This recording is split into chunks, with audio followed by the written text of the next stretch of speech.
राजस्थान के एक छोटे से गांव में एक पुराना राजमहल था जो किले जैसा दिखता था।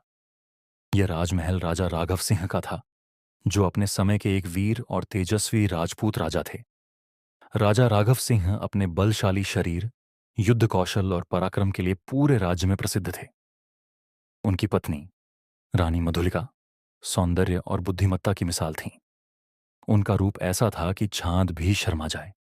लेकिन इस महल के बारे में एक रहस्यमयी बात थी।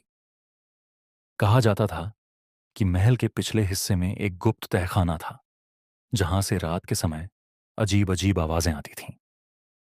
गांव वालों का कहना था कि वहां एक प्रेत आत्मा का वास है। एक दिन गांव के कुछ लोग राजा राघव सिंह से मिलने आए। उन्होंने कहा, महाराज, महल के तहखाने से अजीब आवाजें आती हैं। वहां जाने की किसी में हिम्मत नहीं है। लोग कहते हैं वहां किसी भूत का साया है। राजा राघव सिंह ने उनकी बात सुनी और हंसते हुए कहा, राजपूत के घर में भूत नहीं टिक सकते। मैं खुद तहखाने में जाकर देखूंगा। रानी मधुलिका चिंतित हो गई और बोली, महाराज, मैं भी आपके साथ चलूंगी। अगर यह कोई छल या षड्यंत्र है तो मैं आपको अकेले नहीं जाने दूंगी। राजा और रानी तलवारें लेकर तहखाने में उतरे। वहां गहरी सन्नाटे में केवल उनकी सांसों की आवाज सुनाई दे रही थी। जैसे ही उन्होंने दरवाजा खोला, एक ठंडी हवा का झोंका आया। अंदर का दृश्य भयानक था। दीवारों पर खून के धब्बे थे और फर्श पर एक पुराना खंडित सिंहासन रखा था। तभी एक डरावनी परछाई प्रकट हुई। वह एक भूतनी थी जो शापित आत्मा बनकर वहां भटक रही थी।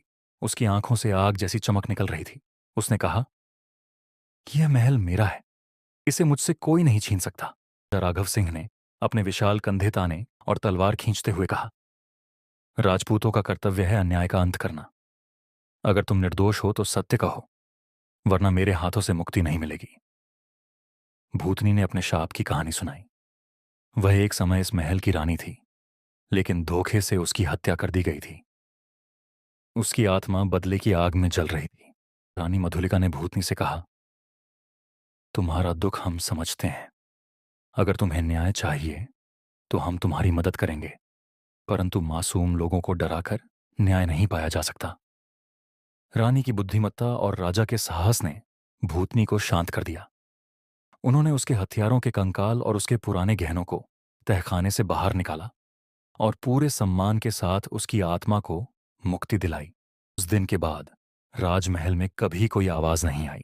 गांव वाले राजा और रानी की इस वीरता और बुद्धिमानी के लिए उनकी पूजा करने लगे।